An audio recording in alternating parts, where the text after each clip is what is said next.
Hello students, this is Mr. Dodson, and I just wanted to touch base with you since we didn't have class this week. I just had something pop up on my screen there.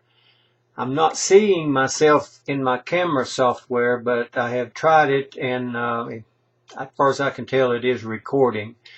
Since we're talking about educational video this week, I wanted to do an educational video, which is one of the things that I will talk about here in just a minute.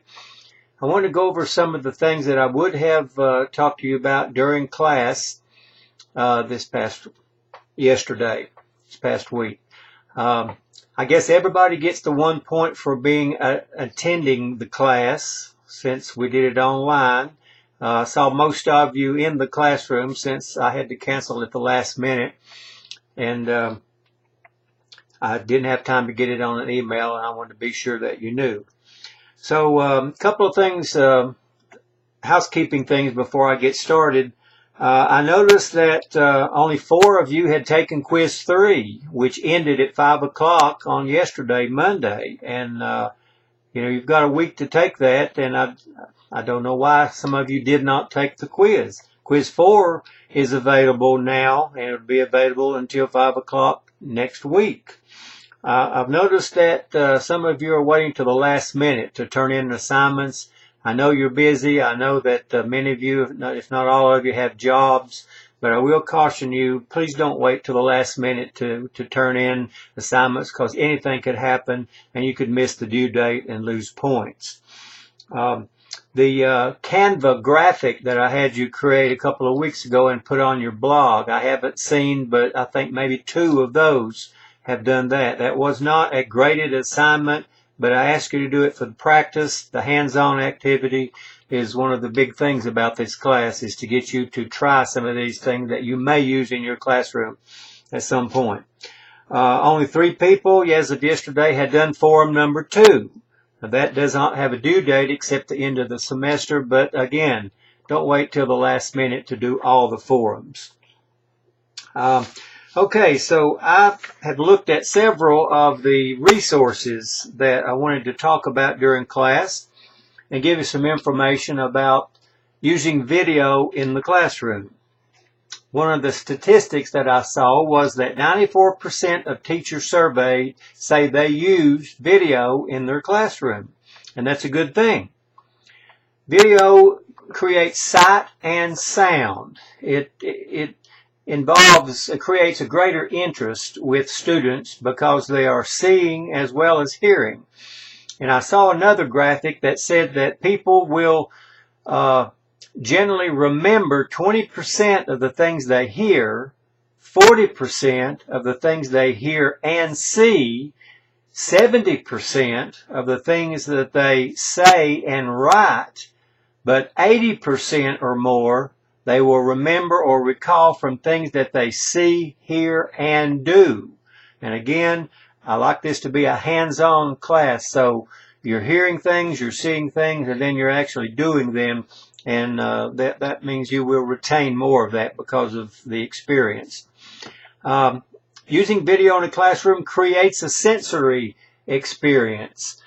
Students most of the time are visual learners. They learn better when they see things, and they could listen to your voice, they could read something, but if they're hearing something and they're seeing something, and they don't have to create images in their mind of what you are saying or what they're reading. They can see the images on the screen or on their device or on their computer, and it will be more etched into their mind because of that sensory experience. Also, another good reason for using video in the classroom is that it is flexible. You can stop the video if the student has a question, or if you want to have a discussion about something they just saw. Video can be stopped. It can be rewound to look at something again. And the whole video can be shown more than one time if there is a need. So that's a great asset for video. It's flexible. And video should be used as an enhancement, not as the only way of teaching.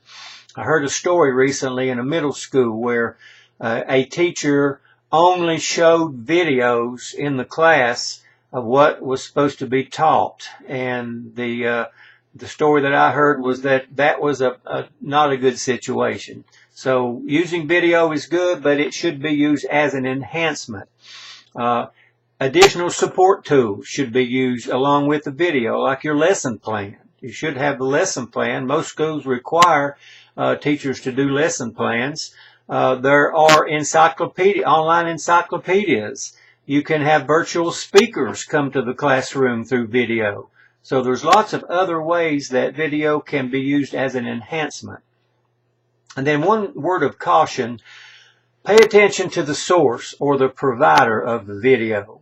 We're going to look at, or you will look at in the resources, lots of providers that are good, but be sure before you use a video in class that it comes from a reliable source and does not have bad, outdated information. Now I wanted to talk about 7 different ways to use video in the classroom. The first one, I think I had to use myself, a teacher video. A teacher can create a video introducing themselves to their class.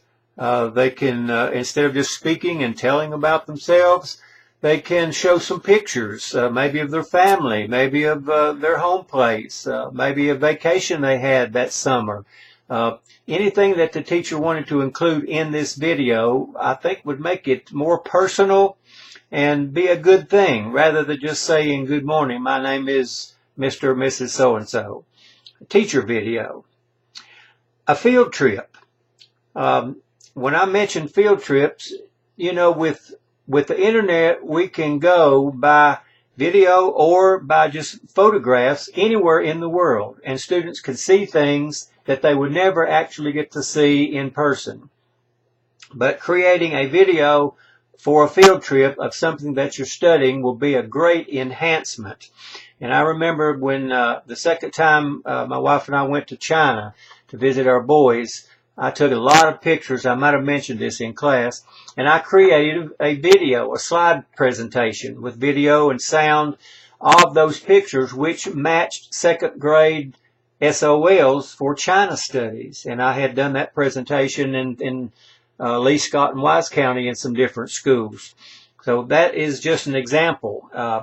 Even if you're just using photographs, there is software where you can add your own voice to the photographs. You can add music to the photographs. You can add some movement to the picture, zoom in, zoom out, left and right, to make it more enjoyable and again to create that sensory experience that the students are going to remember. You can use video to introduce a unit. Now you don't, as I said before, you don't want to have the whole unit on video. You do the teaching, but introduce the unit with a video, and it should be something that would hook the students' interest, that will get them excited about learning about this topic. That is what an introduction should do, and video is a very good thing to use for that.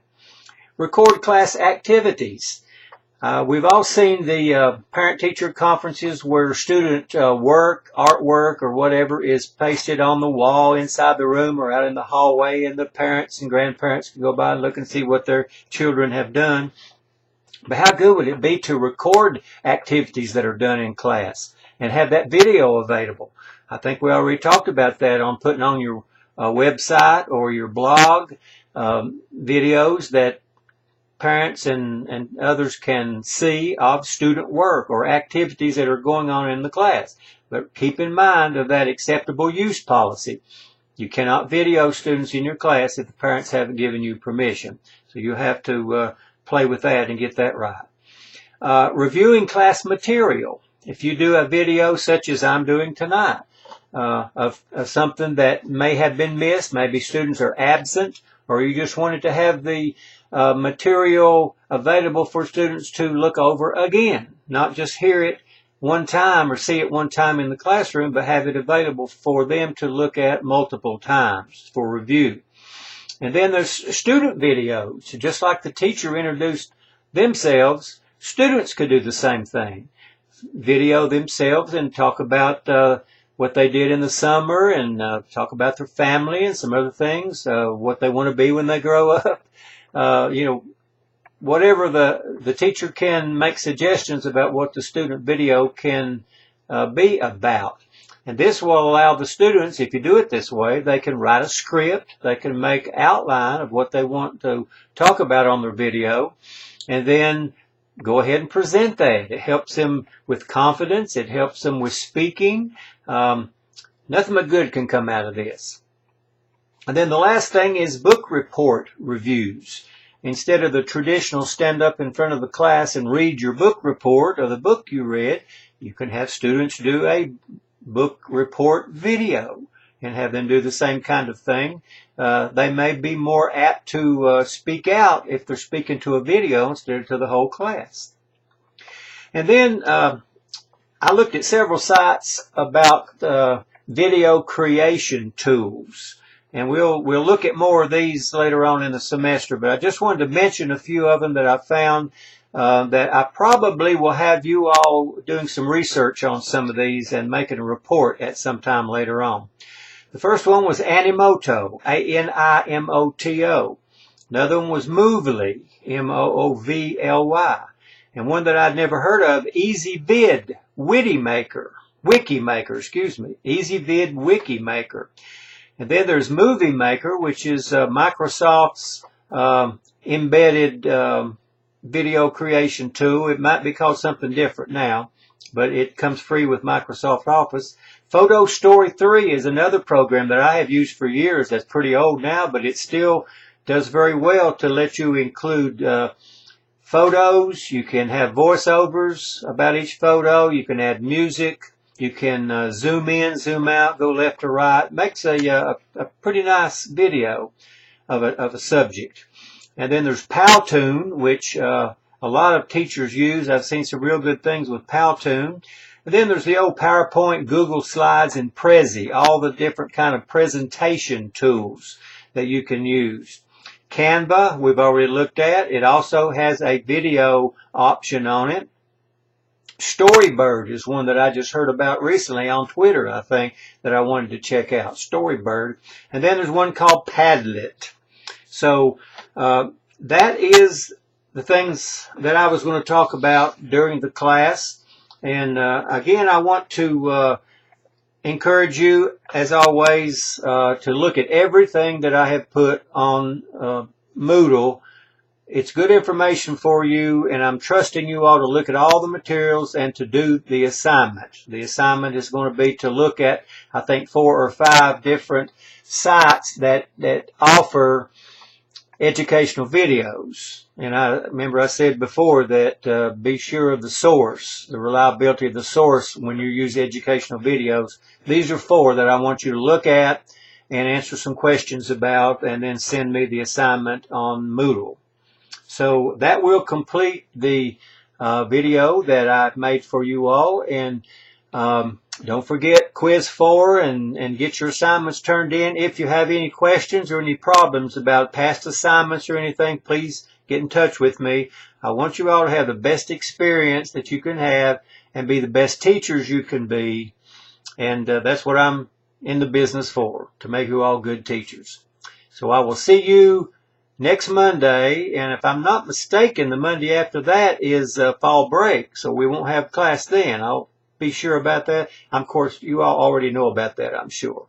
So have a good evening, and I will see you next Monday.